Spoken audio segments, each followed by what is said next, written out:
Jadi kalau sumpama ada yang mengatakan bahwasanya penjajah itu adalah Belanda, itu adalah pemerintah yang sah, sehingga sehingga orang-orang pejuang Indonesia dalam merebut kembali tanah mereka untuk dikembalikan kepada mereka yang sudah direbut oleh Belanda, dianggapnya tidak sah. Yang sah itu Belanda. Orang semacam ini londo ireng, pengkhianat bangsa. Sejarahnya diluluskan, makam-makam yang palsu-palsu bongkar itu. Buat apa itu? Sebab apa? Sebab itu menyesatkan banyak orang.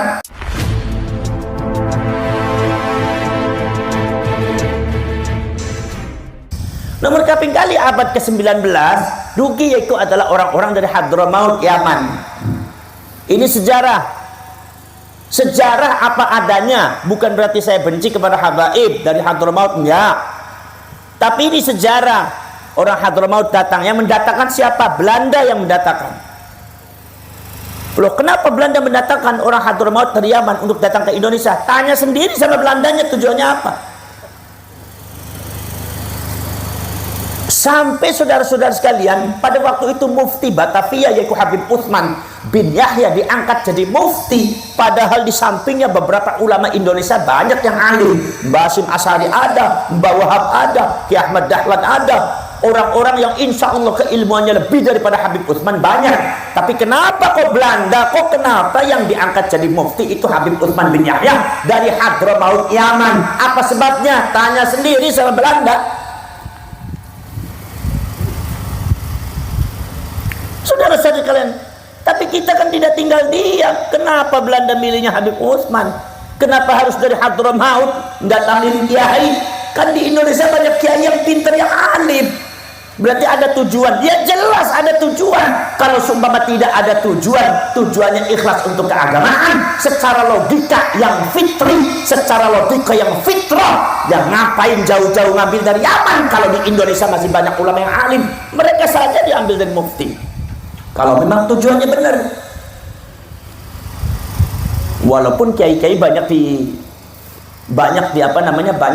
diminta untuk jadi mufti, nggak mau. Kenapa sebabnya? Sebab proses pemerintah Belanda itu pemerintah yang secara de jure itu tidak sah, karena itu perampokan dan penjajahan. Maka pada waktu zamannya Belanda masih ada raja. Kerajaan Demak masih ada, Mataram Islam masih ada, di mana-mana masih ada kerajaan, termasuk Cirebon ada. Makanya Belanda berusaha untuk memasuki, mempengaruhi dan menjatuhkan Kesultanan Banten, menjatuhkan Kesultanan Cirebon, menjatuhkan ke politik-politik yang ada di Indonesia. Itu artinya apa? Pemegang kekuasaan dan wilayah yang sah itu adalah para sultan-sultan, para kerajaan-kerajaan Islam. Belanda datang mempengaruhi, menjajah dan menghancurkan dan menundukkan kerajaan-kerajaan Islam yang sah. Itu artinya mereka menjajah, berarti hukumnya zalim, tidak bisa disebut sah.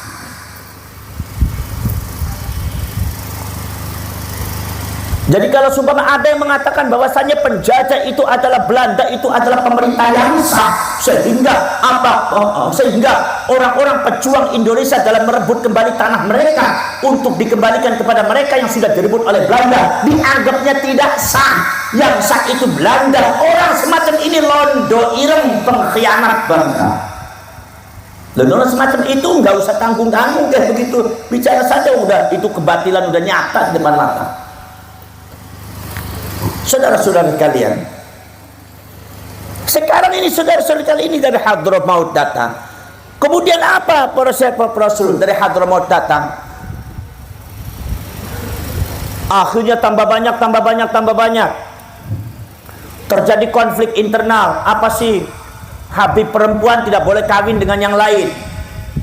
Ngeklaim dirinya syarifah, nggak boleh kawin dengan orang lain. Ada beberapa syarifah yang kawin dengan orang lain yang ada di Singapura, dianggapnya zina, tidak sah, bahkan dipaksa untuk pisah.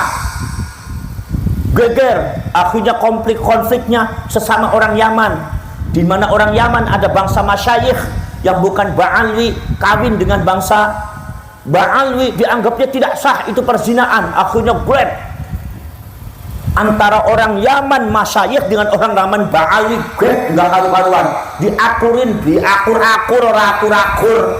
Akhirnya sampai mendatangkan Habib Abdurrahman As-Segaf datang untuk mengklirkan, tidak clear. Sampai Syekh As-Surkati datang yang dari Mekah, itu juga datang untuk mengakulkan orang akur mani. Ba'alwinya tetap pengennya mengklaim bahwasanya ras mereka paling hebat, ras mereka paling tinggi, yang lain mereka dianggapnya rendah. Akhirnya jadi As-Surkati ngendi kowe saya kepe bangsa mas saya gawe dewek bae, gawe dewek ojo robito alawiyah, gawe dewek bae apa? Akhirnya digawe al-irsyad. Lagi poros dulu. Maka dari itu bapak dan ibu sekalian, akhirnya yang datang untuk menasehati apa? Bukan sekedar orang-orang biasa. Para ulama, para kiai datang untuk mengakurkan. Dari Yaman beberapa kiai datang ke Indonesia untuk mengakurkan kaum Ba'alwi yang ada di Indonesia dengan bangsa masyayikh. Ini para imigran Yaman ini yang lagi ribut diakurkan oleh kiainya yang dari Yaman pada datang. Begitu udah datang, ternyata nggak selesai juga, susah. Akhirnya sebagian mereka pulang, sebagian mereka digandul oleh masyarakat. Udah nggak usah pulang, di sini aja, lu ada tanah ditempatin aja. Akhirnya mereka mendirikan pesantren. Jadi awal mereka datang bukan untuk buat pesantren, awal mereka datang untuk beresi problem internal orang Yaman, antara masyayikh dengan Ba'alwi, antara Ba'alwi yang perempuan kawin dengan orang lain. Itu banyak permasalahan.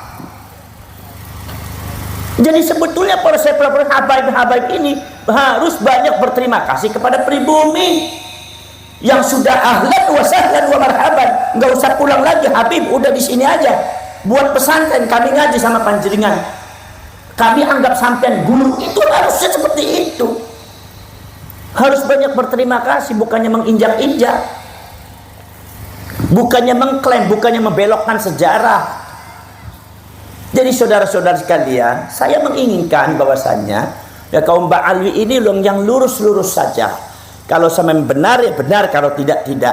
Nanti kalau masalah nasab dibahas benar-benar, enggak.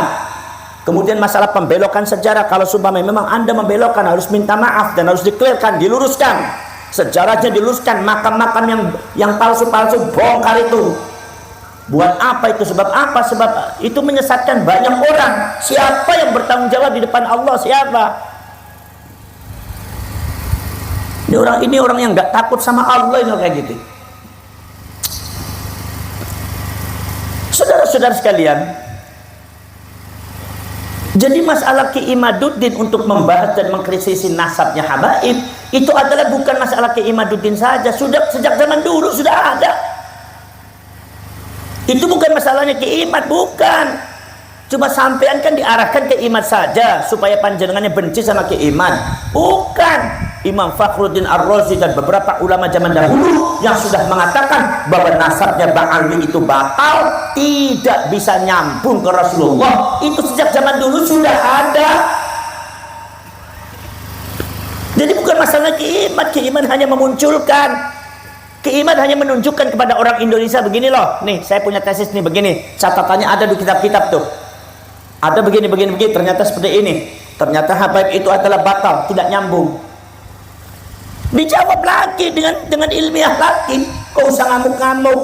Kalau ngamuk-ngamuk ya urusan ngamuk. Indonesia kalau ngamuk juga nggak ada yang bisa ngelawan.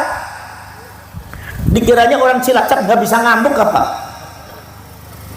Orang Cilacap ku berani-berani ngelawan nopo bae menang wong Cilacap, kecuali ngelawan bojone dhewe ora pernah menang. Segagah-gagah wong Cilacap ning ngadepi bojone dhewe wis kaya curut kabeh. Plingsat-plingsep ora karu-karuan. Wis percuma kumise dawa-dawa, cukur bae kumise sampean. Ning bojo bae kalah sampean iki. Mungkin apa mboten? Syukur ngapit dhewe. Para setulus daya mawon. Ini saudara-saudara sekalian. Jadi bukan masalah yang berkaitan, bukan masalah benci atau tidak benci. Jadi kalau sumpah ada yang memframing bahwasannya itu adalah keimat atau yang lainnya itu adalah benci kepada habaib, itu salah Anda. Anda itu berarti diarahkan untuk benci kepada keiman. Enggak boleh. Wong kita nggak pernah benci habaib kok. Kita lagi ngomong habaib itu nasabnya ke sini, darahnya ke sini, rasanya ras ini. Nah aku ngomong kayak ke Pak Ifta itu menengani Cilacap, tapi nyatanya itu wong Cilacap ke wong Pangandaran, darah Sunda. Bukan berarti kulo ngino Pak Ifta. Salah, ini lagi bicara originalnya seperti itu. Nah kalau Pak Iftanya nggak merasa, ya udah saya bukan, karena saya begini, sejarahnya saya begini. Tinggal panjenengannya antitesisnya mana gitu kan, dibuktikan manuskripnya.